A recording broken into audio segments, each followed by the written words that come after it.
Olá, então, alunos da disciplina de Contabilidade Geral e Rural.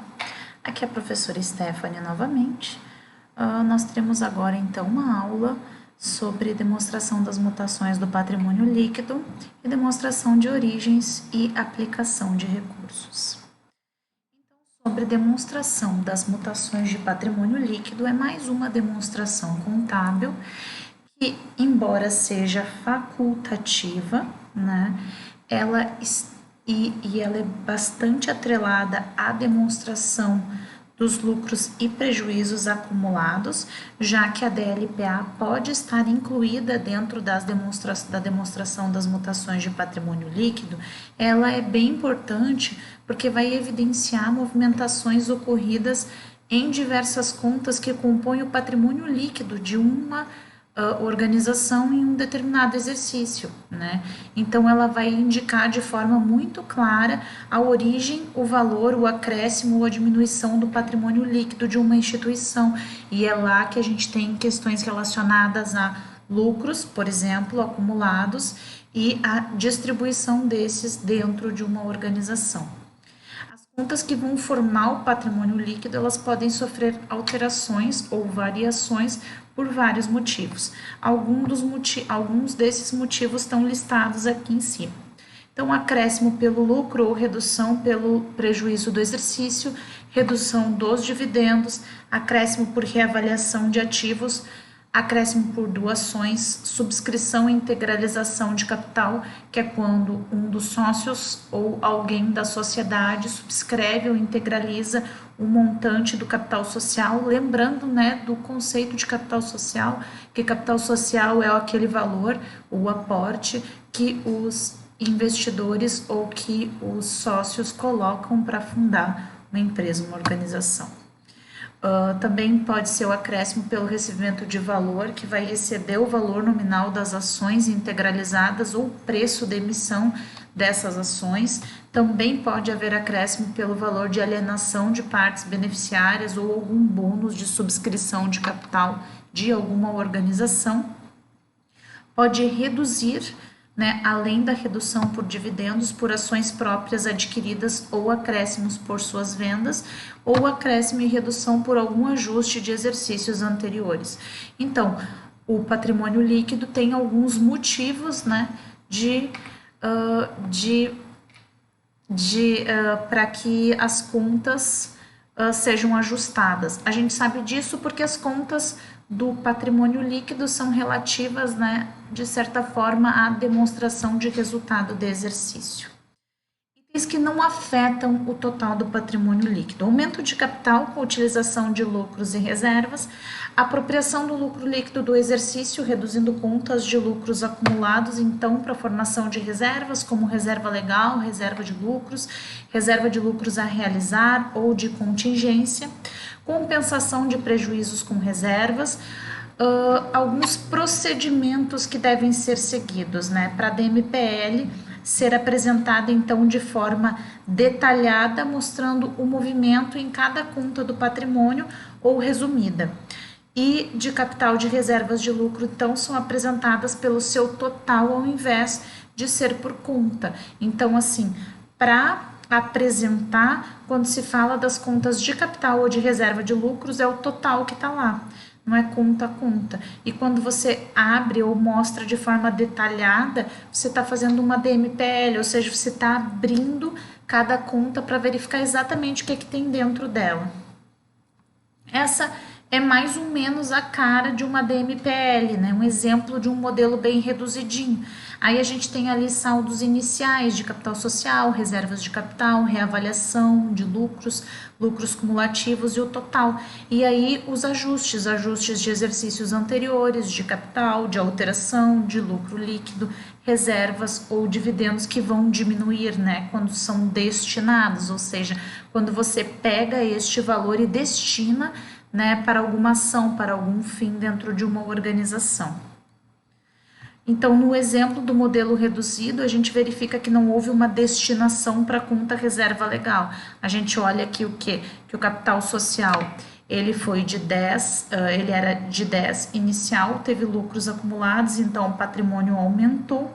lucros acumulados lá de lucros líquidos que viraram destinação em forma de dividendos, e aí o saldo final fica com relação só ao capital social, as variações de capital social e lucros acumulados.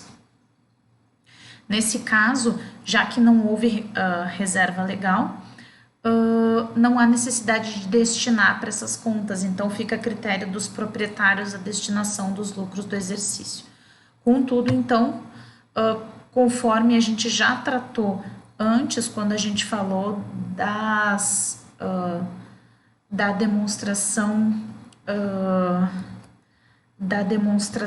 de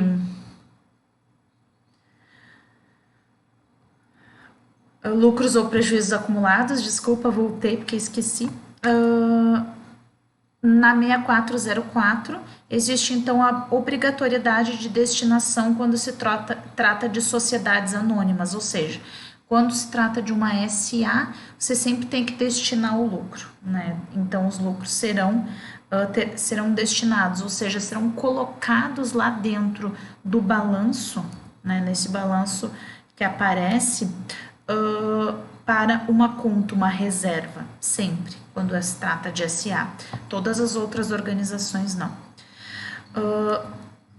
Passando então para a demonstração das origens e aplicação de recursos. A demonstração de origens e aplicação de recursos deixou de ser uma demonstração obrigatória com a nova lei, com a Lei 11.638, lá em 2007, quando altera 6404. Lá no artigo 188, vai dizer o seguinte: por se tratar de uma demonstração que gera várias informações, a gente vai tratar dela nesse capítulo, né, como é que se estrutura e quais são os seus objetivos, mas ela não é mais obrigatória. Inclusive, essa é uma pegadinha interessante. Assim como a DLPA e assim como a DMPL não é obrigatória, né, a não ser para SAs, no sentido de abrir, né, a conta patrimônio de uma organização e mostrar para fins gerenciais mesmo a aplicação de recursos. A gente tem lá no Manual de Contabilidade da FIPECAF, do Eudícibus Martins, que o objetivo da DOAR é apresentar, então, de uma forma bem ordenada e sumarizada, alterações de posição financeira da empresa, que geram informações principalmente com relação a financiamentos, que são as origens dos recursos, e os investimentos, que são as aplicações desses recursos durante o exercício. Por que é importante? Eu já expliquei para vocês em várias aulas que importa muito para gerenciar uma organização compreender que a estruturação, ou seja, o simples olhar para as demonstrações contábeis diz muito sobre a posição patrimonial financeira dessa empresa. E a posição patrimonial e financeira significa o quanto essa entidade está indo bem, o quanto ela tem capacidade de continuar e o quanto ela tem capacidade de dar retorno aos seus investidores. A gente tem que lembrar o seguinte, que o ativo circulante, nesse caso, no caso do ar, ele vai ser composto, então, por disponível, estoques, contas a receber, investimentos, despesas pagas antecipadamente. Agora, o passivo circulante, os fornecedores, contas a pagar e outras exigibilidades, que, lembrando, são nomes, mas significam, mas podem ter outro tipo de nomenclatura dependendo da organização a que se fala.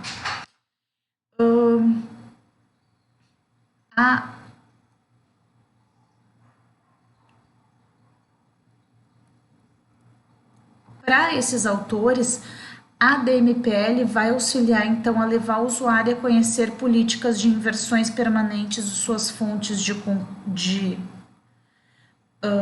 de recursos correspondentes, que foram geradas por operações da empresa, lucro de exercícios ajustados, verificar como foram aplicados empréstimos, ou saber como a organização está mantendo ou reduzindo seu capital circulante, né? Verifica ainda a comparabilidade dos dividendos e posição financeira que a organização se encontra, possibilita aos agentes de financiamento acompanhar a informação dessas demonstrações para verificar as origens e os recursos delas, né?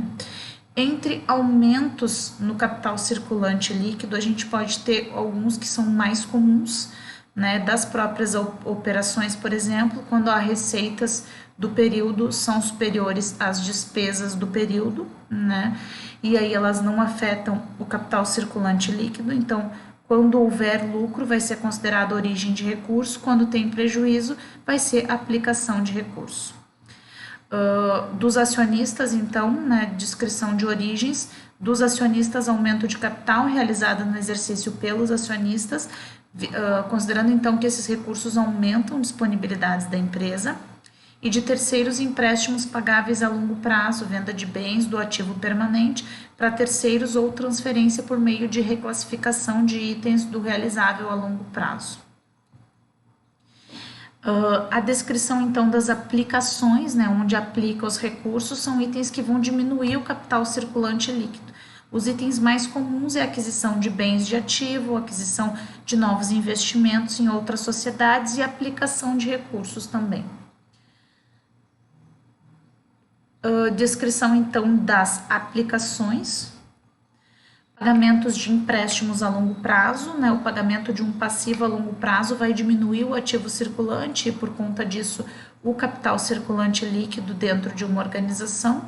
Então, vai mexer dentro da origem e aplicação de recursos, e remunerar acionistas também, porque você vai distribuir os dividendos e vai mexer, portanto, na aplicação de recursos. O que é, então, esse capital circulante líquido? O capital circulante líquido é obtido por meio do ativo circulante sendo diminuído do passivo circulante. É o ativo circulante menos o passivo circulante. E ele vai evidenciar o quanto que o ativo circulante vai estar comprometido com relação ao passivo. Por quê? Porque lá dentro do ativo você tem o quê? Você tem as aplicações dos recursos, os estoques, o caixa, né? O quanto você possui de patrimônio. E no passivo circulante você tem as origens desses recursos, porque aí você vai ter lá no passivo circulante as dívidas de curto prazo, né? E aí no ativo circulante você tem o quê? Como liquidar essas dívidas. Capital circulante líquido vai me dizer o seguinte, vai me dizer o quanto eu tenho de disponibilidade para quitar os empréstimos de curto prazo que eu tenho dentro da minha organização. Então, as aplicações de recursos, o que a gente tem aqui? O aumento do capital de circulante líquido vai dar origens, né, para dentro da demonstração, e uma redução desse capital circulante líquido significam aplicações dentro da demonstração de origens e aplicações de recursos. E aí a gente tem ali um mapinha para identificar cada tipo de conta no balanço, né, quando ocorre uma modificação dela, o que aumenta e o que diminui, né, e aí tem as contas de ativo, passivo e as de natureza devedora e credora, porque às vezes elas são do ativo ou são do passivo, mas elas têm natureza devedora ou natureza credora, então elas vão aumentar e aí gerar aplicações e diminuir, no caso de natureza devedora, e gerar origens. Isso para explicar qual é a função lá dentro do balanço, digamos assim, da conta, o resultado dela, o que atinge, né, quando se monta uma declaração, uma demonstração de origem e aplicação de recursos, quando é aplicação e quando é origens. Podem ocorrer vários outros tipos de operações que não afetam o capital circulante líquido, mas elas são consideradas origens e aplicações de recursos, mas elas não entram na do ar. Por exemplo, aquisição de bens de ativo permanente pagáveis a longo prazo, né? Por quê? Porque ela vai trabalhar com o curto prazo. Conversão de empréstimos de longo prazo em capital, né? Você vai lá e vende algum empréstimo de longo prazo e transfere ele para o teu capital. Como se houvesse então uma origem pelo aumento do capital e uma aplicação pela redução de exigível a longo prazo, ou integralizar o capital em bens de ativo permanente, mesmo com origem de recurso, com aumento de capital e aplicação com aumento de bens do ativo permanente, eles não têm um efeito sobre o capital circulante líquido. Por fim, a alienação de bens do ativo permanente recebidos a longo prazo. Eles são exemplos, né, de contas que mesmo mesmo que essas operações aconteçam, elas não afetam o capital circulante líquido, porque o capital circulante líquido se concentra no ativo circulante e no passivo circulante. Tudo que trabalha modificando as outras contas não afeta a do ar. Então, a do ar, ela foi substituída da exigência de publicação pela demonstração de fluxo de caixa que a gente viu na aula, 2, 3 aulas anteriores. Ela pode gerar informações relevantes para os usuários e, com isso, ela pode complementar o entendimento e aprofundar a análise sobre as demonstrações, principalmente sobre o fluxo de caixa, né?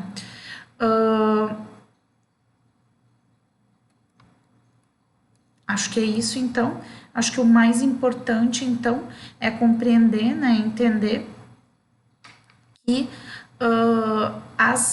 a doar não é obrigatória e ela trabalha com o capital circulante líquido, ou seja, com as modificações que acontecem entre o ativo circulante e o passivo circulante. Além disso, compreender que as demonstrações das mutações do patrimônio líquido, lá que a gente viu no inicinho, também é facultativa, né? E ela pode ser incluída, né, ou a DLPA pode estar incluída dentro dessa demonstração. E todas trabalham mutações dentro do patrimônio das organizações.